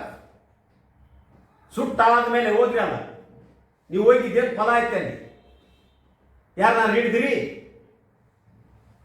ಪ್ರಿಕಾಷನರಿನದಿಲ್ಲ ಅಂತ ನಿಮ್ಮ ಪೊಲೀಸ್ ಡಿಪಾರ್ಟ್ಮೆಂಟ್ನಲ್ಲಿ ಒಂದು ಬೀಟ್ ಪೊಲೀಸ್ ಕೂಡ ಇಲ್ಲ. ಒಂದು ಇಲಾಖೆನಲ್ಲಿ ಒಂದೊಂದು ಊರು ಮಾಹಿತಿಗಳು ನಿಮ್ಮಲ್ಲಿ ಕಲೆಕ್ಟ್ ಮಾಡ್ಕೊಳಕ್ಕೆ ನಿಮ್ಗಾಗಿಲ್ಲ. ಹಾಗಾಗಿದ್ರೆ ಇಂಥ ಘಟನೆಗಳು ನಡೀತಿರ್ಲಿಲ್ಲ. ಹಳ್ಳಿಗಳಲ್ಲಿ ಎಲ್ಲಿ ಬೇಕಲ್ಲಿ ಸೆರೆ ಅಂಗಡಿಗಳು ಸೆರೆ ಸ್ಟಾರ್ಟ್ ಮಾಡಿದ್ದಾರೆ. ಎಲ್ಲಿ ಬೇಕಲ್ಲಿ ಇಸ್ಪಟ್ಟಿಗಳು ಆಡ್ತಕ್ಕಂಥವನ್ನು ಕೇಳ್ತೀನಿ, ನಾನು ಕಿವಿಲಿಂದ ಕೇಳಿದ್ದೀನಿ ನಾನು ಮೊನ್ನೆ. ಇಂಥವು ಮಾಡ್ತಾರೆ ಯಾರಾದ್ರೆ. ಅದಕ್ಕೆ ನಾನು ಕೈ ಮುಗಿದು ವಿನಂತಿ ಮಾಡ್ತೀನಿ, ಏನಂತಂದ್ರೆ ಮಾನ್ಯ ಮಂತ್ರಿಗಳಿಗೆ ಒತ್ತಾಯ ಮಾಡ್ತೀನಿ, ಜಿಲ್ಲಾ ಮಂತ್ರಿಗಳಿಗೆ, ಇಲ್ಲಿರ್ತಕ್ಕಂಥ ಈರುವರ ಮಂತ್ರಿಗಳಿಗೆ, ನೀವೇನು ದಲಿತರ ಓಟಿನಿಂದ ಬಂದಿದ್ದೀರಿ, ಅಧಿಕಾರ ಹಿಡಿದಿದ್ದೀರಿ, ನೀವು ದಲಿತರ ಕಗ್ಗೋಲೆಗಳಾಗ್ತಾ ಇದ್ದಾವೆ, ದಲಿತರ ಸಾಮಾಜಿಕ ಬಹಿಷ್ಕಾರಗಳಾಗ್ತಾ ಇದ್ದಾವೆ, ದಲಿತರನ್ನ ಊರು ಬಿಟ್ಟು ಓಡಿಸ್ತಕ್ಕಂಥ ನಡೀತಿದೆ, ಬಡಿತಾ ಇದ್ದಾರೆ. ಅವ್ರನ್ನ ರಕ್ಷಣೆ ಮಾಡುವಲ್ಲಿ ನಿಮ್ಮ ಪೊಲೀಸ್ ಇಲಾಖೆ, ನಿಮ್ಮ ಆಡಳಿತ ಸಂಪೂರ್ಣವಾಗಿ ವಿಫಲ ಆಗಿದೆ ಅಂತ ಹೇಳೋದಕ್ಕೆ ನನಗೆ ಬಹಳ ಖೇದ ಅನಿಸ್ತದೆ ಅಂತಕ್ಕಂಥ ಮಾತನ್ನ ಈ ಸಂದರ್ಭದಲ್ಲಿ ಹೇಳಕ್ಕೆ ನಾನು ನಿಮಗೆ ಬಯಸ್ತೇನೆ.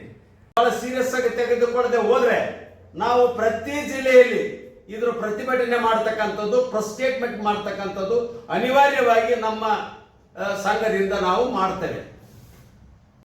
ಆ ಸಂಘದ ವತಿಯಿಂದ ಪ್ರತಿ ತಾಲೂಕಿನಲ್ಲಿ ಒಂದು ಪ್ರತಿಭಟನೆಗಳು, ಪ್ರತಿ ತಾಲೂಕಿನಲ್ಲಿ ಪ್ರತಿ ಜಿಲ್ಲೆಯಲ್ಲಿ ಒಂದು ಹೋರಾಟಗಳು ಅನಿವಾರ್ಯವಾಗಿ ನಾವು ಮಾಡಬೇಕಾದದ್ದು ಬರ್ತದೆ. ಅದಕ್ಕೆ ಅವಕಾಶ ಜಿಲ್ಲಾಡಳಿತ ಮಾಡಬಾರ್ದು, ತಕ್ಷಣನೇ ಅವ್ರನ್ನ ಅರೆಸ್ಟ್ ಮಾಡಬೇಕು. ಇದು ನಾನು ಇನ್ನೊಂದು ಸುದ್ದಿ ಕೇಳಿದ್ದೇನೆ, ಇದು ಕ್ರಾಸ್ ಕಂಪ್ಲೇಂಟ್ ಆಗಿದೆ ಅಂತಕ್ಕಂಥದ್ದು ನಾನು ಕೇಳಿದ್ದೇನೆ. ಏನಂತಾರಲ್ಲ, ಕೌಂಟರ್ ಕಂಪ್ಲೇಂಟ್ ಆಗಿದೆ ಅಂತಕ್ಕಂಥದ್ದು ನಾನು ಕೇಳ್ತೇನೆ. ಕೌಂಟರ್ ಕಂಪ್ಲೇಂಟ್ ಎಂದೆಲ್ಲ ಮಾಡೋದುಂಟ? ಇದಕ್ಕೆ ಒಂದ್ ವೇಳೆ ಕೌಂಟರ್ ಕಂಪ್ಲೇಂಟ್ ಏನಾರು ಆಗಿದ್ರೆ ಭಾರತ ದೇಶದಲ್ಲಿ ಪ್ರಥಮ ಬಾರಿಗೆ ಇದು ತಳಪಾಯ ಆಗ್ತಾರೆ ಬೆಳಗಾವದವರು ಅಂತಕ್ಕಂಥದ್ದು ನಾನು ಹೇಳಕ್ ಬಯಸ್ತೇನೆ. ಅಟ್ರಾಸಿಟೀಸ್ ಕೇಸಿನಲ್ಲಿ 7 PCR ಆಕ್ಟ್ನಲ್ಲಿ ಏನಾದರೂ ರಿಜಿಸ್ಟ್ರೇಷನ್ ಆಗಿದ್ರೆ ಅದಕ್ಕೆ ಕೌಂಟರ್ ಕೇಸ್ ಮಾಡೋದಕ್ಕೆ ಅವಕಾಶಗಳು ಇಲ್ಲ ಆಗಿರ್ತದೆ ಅಂತಕ್ಕಂಥದ್ದು ನಾನು ನಿಮ್ಮ ಮುಂದೆ ಹೇಳಕ್ ಬಯಸ್ತೇನೆ. ಒಂದೊಮ್ಮೆ ಹಂಗಾಗಿದ್ರೆ ಪ್ರತಿ ಜಿಲ್ಲೆಯಲ್ಲಿ ನಾವು ಹೋರಾಟವನ್ನ ಅನಿವಾರ್ಯವಾಗಿ ನಾವು ಮಾಡಲೇಬೇಕಾಗ್ತದೆ. ಕಾನೂನು ನಮ್ಮನ್ನು ರಕ್ಷಣೆ ಮಾಡ್ತಾ ಇಲ್ಲ ಅಂತಕ್ಕಂಥದ್ದು, ಸಂವಿಧಾನ ನಮ್ಮನ್ನ ರಕ್ಷಣೆ ಇದೆ, ಸಂವಿಧಾನದ ವಿರೋಧವಾದಂತ ರೀತಿಯಲ್ಲಿ ಬೆಳಗಾವಿ ಜಿಲ್ಲೆಯಲ್ಲಿ ಆಡಳಿತ ನಡೀತಿದೆ ಅಂತಕ್ಕಂಥದ್ದು ನಾವು ಅನಿವಾರ್ಯವಾಗಿ ನಾವು ಹೋರಾಟನ ನಾವು ಮಾಡಲೇಬೇಕಾಗ್ತದೆ ಅಂತಕ್ಕಂಥದ್ದು ನಿಮ್ಮ ಮುಖಾಂತರ ಸರ್ಕಾರಕ್ಕೆ ಕೇಳಕ್ ಬಯಸ್ತೀನಿ, ಜಿಲ್ಲಾಡಳಿತಕ್ಕೆ ಕೇಳಕ್ ಬಯಸ್ತೀನಿ. ಸರ್ ಹೇಳಿದ್ದೀನಿ, ಇದರ ಅರ್ಥ ಏನಂತ ಕೇಳಿದ್ರೆ ಪೊಲಿಟಿಕಲ್ ಇಚ್ಛಾಶಕ್ತಿ ಇಲ್ಲ, ರಾಜಕೀಯ ಇಚ್ಛಾಶಕ್ತಿ ಇಲ್ಲ ಇವರಿಗೆ. ಮತ್ತೆ ಈ ಜನಾಂಗದ ಮೇಲೆ ಕಾಳಜಿ ಇಲ್ಲ, ಈ ಜನಾಂಗದ ಮೇಲೆ ಕರಿಕರ ಇಲ್ಲ, ಕಾನೂನಿಗೆ ಗೌರವ ಬೆಳಗಾವಿ ಜಿಲ್ಲೆಯಲ್ಲಿ ಇಲ್ಲ. ಇವರು ನಡೆಸಿದ್ದೇ ಕಾನೂನು, ಇವರು ಮಾಡಿದ್ದೇ ಕಾನೂನು. ಇದು ಕಾನೂನು ಇಂಪ್ಲಿಮೆಂಟ್ ಆಗ್ತಾ ಇಲ್ಲ. ಇಲ್ಲಿ ಕಾನೂನನ್ನು ಧಿಕ್ಕರಿಸ್ತಾರೆ. ಈಗ ಹೇಳಿದ್ನಲ್ಲ ನಾನು, ಡಿವೈಎಸ್ಪಿ ಅಡಿಷನಲ್ SP ಅವರು ಇವರು ಎಲ್ಲಿ ಇವ್ರಿಗೆ ಹೊಲ ಕೊಡಿಸೋ ಅಧಿಕಾರ ಯಾರು ಕೊಟ್ಟರು? ಇವ್ರಿಗೆ ಹೊಲ ಕೊಡಿಸೋ ಅಧಿಕಾರ ಅದ ರೆವೆನ್ಯೂ ಡಿಪಾರ್ಟ್ಮೆಂಟ್ ಅನ್ನ ಉಸ್ತುವಾರಿ ಮಾಡೋದಕ್ಕೆ ಪೊಲೀಸ್ ಡಿಪಾರ್ಟ್ಮೆಂಟ್ ಇದೆಯಾ? ಕಾನೂನನ್ನು ಇವರು ಪಾಲನೆ ಮಾಡಿದ್ರ? ನೀವು ನಿಮ್ಮನ್ನು ಕೇಳಕ್ ಬಂದಿರೋದು ನಾನು ರಕ್ಷಣೆ, ನಿಮ್ಮನ್ನು ಕೇಳಕ್ ಬಂದಿರೋದು ನಾನು ಹೊಲ ಅಲ್ಲ. ಅಡಿಷನಲ್ SP ಅವ್ರನ್ನ ಕೇಳಕ್ ಹೋಗಿದ್ದು ನಾನು ರಕ್ಷಣೆ, ನನಗೆ ಅನ್ಯಾಯ ಆಗಿದೆ ನ್ಯಾಯ ಕೊಡಿ ಅಂತ ಕೇಳಕ್ ಹೋಗಿದ್ದೀವಿ ನಾವು. ಆದ್ರೆ ಹೊಲದ ವಿಷಯ ಪ್ರಸ್ತಾಪ ಮಾಡ್ತೀರಿ ನೀವು, ನಿಮಗೇನು ಸಂಬಂಧ? ಅದು ಹೊಲದ ವಿಷಯ ಕೇಳಿ, AC ಅವ್ರು ಕೇಳಿ, ತಹಸೀಲ್ದಾರ್ ಕೇಳಿ, DC ಅವ್ರು ಕೇಳಿ, ಅದು ಅವ್ರ ಕೆಲಸ. ರಕ್ಷಣೆ ಮಾಡೋದು ನಿಮ್ಮ ಕೆಲಸ. ನಾನು ನಿಮ್ಮ ಕೆಲಸ ಕೇಳಕ್ ಬಂದಿದ್ದೀನಿ. ನೀವು ಹೊಲದ ಹಿರಿಯರೆಲ್ಲ ನೀವು ಒಂದು ಕಡೆ ಕುಂತು ಅವರು 14 ಎಕರೆ ಬಿಟ್ಕೊಡಿ ಅಂತ ದೇವ್ರಿಗೆ ಬಿಟ್ಕೊಡಿ ಅಂತ ಕೇಳ್ತಾರ. ಇವ್ರು ಬಿಟ್ಕೊಡ್ಬೇಕು ಅಂತ ಹೇಳೋದಕ್ಕೆ ನಿಮ್ಗೆ ಯಾರು ಅಧಿಕಾರ ಕೊಟ್ಟರು? ನಿಮ್ಗೆ ಕೊಟ್ಟವ್ರು ಯಾರಾದ್ರೂ ಅಧಿಕಾರ? DC ಕೊಟ್ರ? AC ನಿಮ್ಗೆ ಅಧಿಕಾರ ಕೊಟ್ರ? ತಹಸೀಲ್ದಾರ್ ಅಧಿಕಾರ ಕೊಟ್ರ ನಿಮ್ಗೆ? ಅದನ್ನ ರೆವಿನ್ಯೂ ಡಿಪಾರ್ಟ್ಮೆಂಟ್ ನೀವು ಅಧಿಕಾರನ ಕೇಳೋದಕ್ಕೆ ನಿಮ್ಗೆ ಯಾರು ಅಧಿಕಾರ ಕೊಟ್ಟರು? ನೀವು ರಕ್ಷಣೆ ಮಾಡ್ತೀರಿ ಇಲ್ಲ ಅಷ್ಟು ಹೇಳಿ. ಮಾಡಕ್ಕಾಗ್ತಿದ್ರೆ ಇದ್ರ ಪ್ರಕಾರ ನಾವು ಮಾಡಕ್ಕಾಗ್ತದ, ಇದ್ರ ಪ್ರಕಾರ ಮಾಡಕ್ಕಾಗೋದಿಲ್ಲ ಅಂತ ನೀವು ಹೇಳ್ತೀರಿ ಹೇಳಿ. ಅದಕ್ಕೆ ಮತ್ತೆ ಮುಂದೆ ಕೋರ್ಟ್ ಇದೆ, ಮತ್ತೆ ಮೇಲಧಿಕಾರಿಗಳಿದ್ದಾರೆ, ಅವ್ರ ಹತ್ರ ಓದ್ತೀವಿ ಅಂತೇಳಿ ನಾವು ಜಿಲ್ಲಾಧಿಕಾರಿಗಳ ಹತ್ರ ಮನೆಗೆ ಕೊಟ್ಟಿವಿ. ಅದಕ್ಕೆ ಸರ್ ಇಲ್ಲಿ ನಮಗೆ ಬಹಳ ಬೇಜಾರು ಅನಿಸಿದೆ. ನಾನು ಮಂತ್ರಿಯಾಗಿ ಕೆಲಸ ಮಾಡಿದವನು, MLA ಆಗಿ ಕೆಲಸ ಮಾಡಿದ್ದೀನಿ, MLC ಆಗಿ ಕೆಲಸ ಮಾಡಿದ್ದೀನಿ. ಇಂಥ ದುರಾಡಳಿತ ನಾನು ಎಲ್ಲಿ ನೋಡಲಿಲ್ಲ, ಇಂಥ ಅಟಿಟ್ಯೂಡ್ಸ್ ನಾನು ಎಲ್ಲಿ ನೋಡಲಿಲ್ಲ. ಅಡಿಷನಲ್ SP ಮಾತಾಡಿದ್ದು ನೋಡಿದ್ರೆ ನಾನು ಅವ್ರಿಗೆ ಪತ್ರನೇ ಕೊಡ್ಬೇಕಂತ ಅನಿಸ್ಲಿಲ್ಲ ಸರ್. ಒಳ್ಳೆ ಪತ್ರ ತಗೊಂಡು ಬಂದೆ, ಅವ್ರಿಗೆ ಕೊಡಲಿಲ್ಲ ನಾನು ಇದನ್ನ. ಅವ್ರು ತಗೊಳ್ಳೂ ಇಲ್ಲ. ಸೌಜನ್ಯತೆಗಾದ್ರೆ ಈ ಪತ್ರ ಕೊಡಿ, ನನಗೆ ಏನು ತಂದಿರಿ, ನಿಮ್ಮ ಹವಾಲು ಏನು ತಂದಿರಿ, ಈ ಹವಾಲು ನನಗೆ ಕೊಡಿ. ಇದಕ್ಕೆ ನನಗೇನು ಸಂಬಂಧಪಡ್ತದ? ನಾನು ಅದನ್ನು ನಾನು ಪ್ರಯತ್ನ ಮಾಡ್ತೀನಿ. ನನ್ನ ಸಂಬಂಧಪಟ್ಟ ಕೆಲಸ ನಾ ಮಾಡ್ತೀನಿ. ರೆವಿನ್ಯೂ ಡಿಪಾರ್ಟ್ಮೆಂಟಿಗೆ ಸಂಬಂಧಪಟ್ಟ ಕೆಲಸ ನೀವು DC ಹತ್ರ ಕೇಳಿ, AC ಅವ್ರ ಹತ್ರ ಕೇಳಿ, ಅವ್ರು ಮಾಡ್ತಾರಂತ ಹೇಳ್ಬೇಕಾದ ಅಧಿಕಾರಿ ಆ ಹೊಲದಿಟ್ಟು ಮಾತಾಡಿದ್ರು. ನನಗೆ ಮನೆಯೂ ಕೂಡ ತಗಲಿಲ್ಲ ಸರ್. ಎಂತ ಇದು ದುರ್ಗತಿ ಅಂತೀರಿ ಹೇಳಿ? ಸರ್ಕಾರದ ದುರ್ಗತಿ, ಆಡಳಿತದ ದುರ್ಗತಿ. ಸರಿ, ಇದನ್ನ ಸಣ್ಣದ ಸಮಸ್ಯೆ, ಇದು ದೊಡ್ಡದಾಗಿ ಮಾಡಬಾರದು. ಜಿಲ್ಲಾ ಆಡಳಿತ ಇದು ಇಲ್ಲಿಗೆ ಕೊನೆಗಾಣಬೇಕು ಅಂತ ನಮ್ಮ ಒತ್ತಾಯ. ಅಂದ್ರೆ ನಾವು ಹೇಳೋದೇನ ಅಲ್ಲಿಂದ ಒಂದ್ ಸ್ವಲ್ಪ ಪ್ರೆಷರ್ ಹಾಕಿದ್ರೆ ಬೇಕಾಗದಿಲ್ಲ. ಇದೇನಂತ ದೊಡ್ಡ ಸಮಸ್ಯೆ ಅಲ್ಲಂತ ನಾನು ಹೇಳಿ. ನಿಮ್ಮಂತ ವ್ಯಕ್ತಿಗಳಿಗೆ ಹಿಂಗಾಗಿದೆ. ರೆಸ್ಪೆಕ್ಟ್ ಅನ್ನೋದು ಈ ಜಿಲ್ಲೆಯಲ್ಲಿ ಇಲ್ಲ. ನನಗೆ ಇಲ್ಲಿ ಯಾರಾದ್ರೂ ಮಂತ್ರಿಗಳು ತಿರುಗಾಡೋದು ನೋಡಿದ್ರೆ, ಜಿಲ್ಲೆಗಳಿಗೆ, ತಾಲೂಕುಗಳಿಗೆ ಯಾರಾದ್ರೂ MLAಗಳು ತಾಲೂಕಿನಲ್ಲಿ ಏನಾದ್ರು ವರ್ಕ್ ಮಾಡೋದು ನೋಡಿದ್ರೆ, ಇದು ರಾಜಕಾರಣದ ಮಾತಾಡಿದಂಗೆ ಆಗ್ತದೆ. ನಾನು ಅದಕ್ಕಾಗಿ ಇಂಥ ವಿಷಯಗಳಿಗೆ ನಾನು ಮಾತಾಡಕ್ ಹೋಗಿಲ್ಲ. ಅಂದ್ರೆ ಏನ್ರಿ ಈಗ ನಿಮ್ದೇನ ಸಮುದಾಯದ ಮೇಲೆ ಕಿತ್ತೂರು ವ್ಯಾಪ್ತಿಯೊಳಗ ಪ್ರಜಾಪ್ರಭುತ್ವ ಕಗ್ಗೊಲೆ ಆಗತ್ತಂತ ನೀರು ಆರೋಪ ಪೊಲೀಸ್ ಇಲಾಖೆ ಮೇಲೆ ಐತಿ. ಮತ್ತೆ ನನಗೆ ನಾನು ಇಲಾಖೆ ನಾನು ಮಾಡ್ತೀನಿ ಅಂತಲ್ಲ. ತನಕ ಒಬ್ಬ ಮನುಷ್ಯನ ಅರೆಸ್ಟ್ ಮಾಡಿಲ್ಲ ಅಂದ್ರೆ ನೀವು ಇಮ್ಯಾಜಿನ್ ಮಾಡಿ. ಹೊಡೆದಾರ ಟ್ರೀಟ್ಮೆಂಟ್, ಯಾರ ಅಂಡರ್ ಟ್ರೀಟ್ಮೆಂಟ್, ದವಾಖಾನೆಯಲ್ಲಿ ಇದ್ದಾರೆ, ಒಬ್ಬರನ್ನ ಅರೆಸ್ಟ್ ಮಾಡಿಲ್ಲ, ಊರಾಗೆಲ್ಲ ತಿರುಗಾಡ್ತಾರೆ. ಅವ್ರು ಬದುಕದೆ. ಮತ್ತೆ ಒಂದ್ ಹೇಳ್ತೀನಿ ಸರ್, ಅದ್ರಲ್ಲಿ ಇರೋದು 2 ಮನೆ. 2 ಮನೆಯವನು ಯಾವ ಊರಾಗದು ವಾಸ ಮಾಡ್ತಾರ? ಕುಂಬಾರಗೊಪ್ಪ. ಎದುರಿಗಂಡು ಆ ಕುಟುಂಬ ಕುಂಬಾರಗೊಪ್ಪದಲ್ಲಿ ವಾಸ ಮಾಡ್ತಾರೆ. ಇವರು ಹೊಡೆದವರು DYSP ಮುಂದೆ ರಾಜಾರೋಷವಾಗಿ ತಿರುಗಾಡ್ತಾರ ಅಂದಾಗ ಇದಕ್ಕೆ ರಾಜಕೀಯ ಸಪೋರ್ಟ್ ಇದೆ ಅಂತ ತಾನೇ ನೀವು ಇದೆಲ್ಲ ನಡೆದಿರೋದು. ಮತ್ತೆ ಇದನ್ನ ನೋಡೋದಕ್ಕೆ ಯಾವ ಸಮಾಜ ಹೊಡೆದದ ಆ ಸಮಾಜದ ಹವಾಲ್ದಾರನ್ನ ನೇಮಿಸ್ಯಾರ. ಇವತ್ತಿನ ಇಲ್ಲಿ ಜಾತಿ ವ್ಯವಸ್ಥೆ ಎಷ್ಟು ದುರ್ಗತಿ ಹೋಗಿದೆ ಅಂದ್ರೆ, ಇವರು ಜಾತಿಯವ್ರೇನೋ ಪಗಾರ ಕೊಡಂಗಿಲ್ಲ ಪೊಲೀಸ್ನವ್ರಿಗೆ. ಯಾವ ಜಾತಿಯವರು ಹೋಗಿರ್ತಾರಲ್ಲ ಆಯಾ ಜಾತಿಯವ್ರಿಗೆ ಪಗಾರ ಆಯಾ ಜಾತಿಯವ್ರು ಕೊಡ್ತದ. ಜನಸಾಮಾನ್ಯರ ದುಡ್ಡಿನಿಂದ ಪಗಾರ ತಿಂತಕ್ಕಂಥ ಅಧಿಕಾರಿಗಳು ಜಾತಿ ಹತ್ಯೆ ಮಾಡದ ಉಂಟಾ ಎಲ್ಲರ?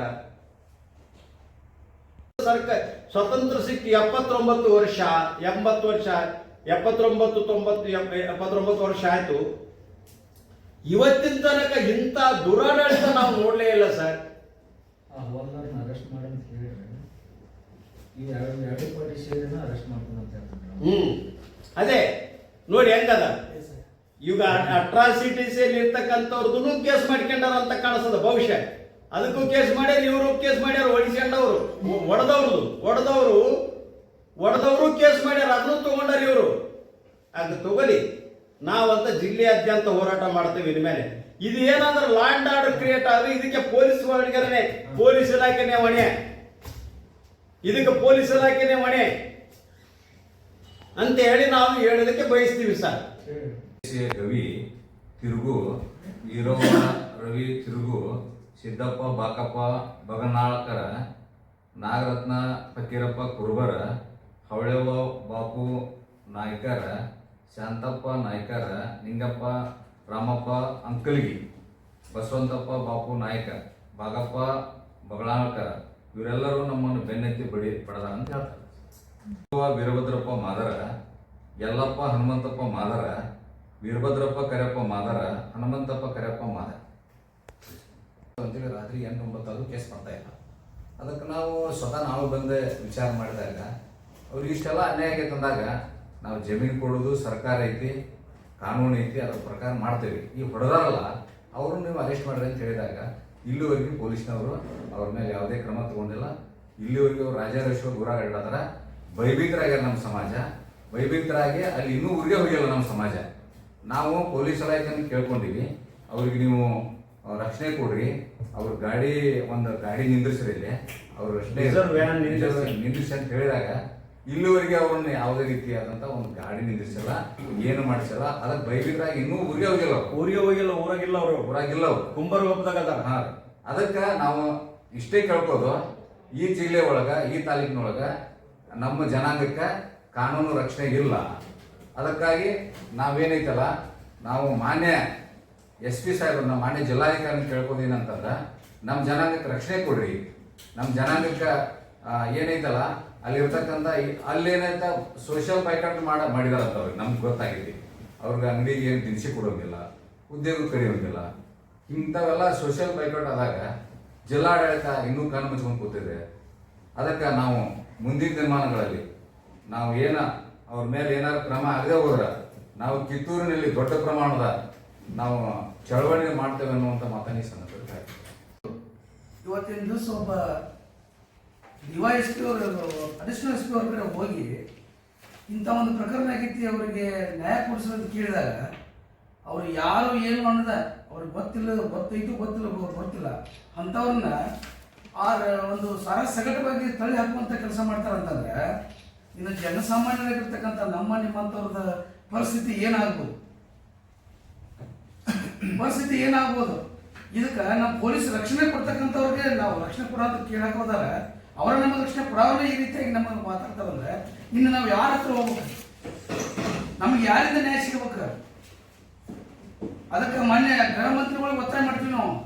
ಈ ಒಂದು ನಮ್ಮ ನಾಯಕರಾಗಿರ್ತಕ್ಕಂಥ ಈ ನೋವು, ನಮ್ಮ ಸಮಾಜದ ಬಾಂಧವರಾಗಿರ್ತಕ್ಕಂಥ ಈ ಆ ಊರಾಗಿರ್ತಕ್ಕಂಥ ಒಂದು ವಯಸ್ಕರಾಗಿರ್ಬೋದು, ಅವ್ರಿಗೆ ಆಗಿರ್ತಕ್ಕಂಥ ನೋವಾಗಿರ್ಬೋದು, ಅವ್ರ ಆಸ್ಪತ್ರೆಗೆ ಹೋಗಿ ಹಾಸ್ಪಿಟಲ್ ಇದ್ರೂ ಕೂಡ ಇವತ್ತಿನವರೆಗೂ ಅವನ್ನ ಅರೆಸ್ಟ್ ಮಾಡುವಂತ ಕೆಲಸ ಆಗಿಲ್ಲ ಅಂತಂದ್ರೆ ಪೊಲೀಸ್ ಇಲಾಖೆ ಯಾರ ಒತ್ತಡಕ್ಕೆ ಒಳಗಾಗೈತೆ ಅನ್ನೋದು ನಮಗೆ ಕಂಡು ಬರ್ತಾ ಇಲ್ಲ.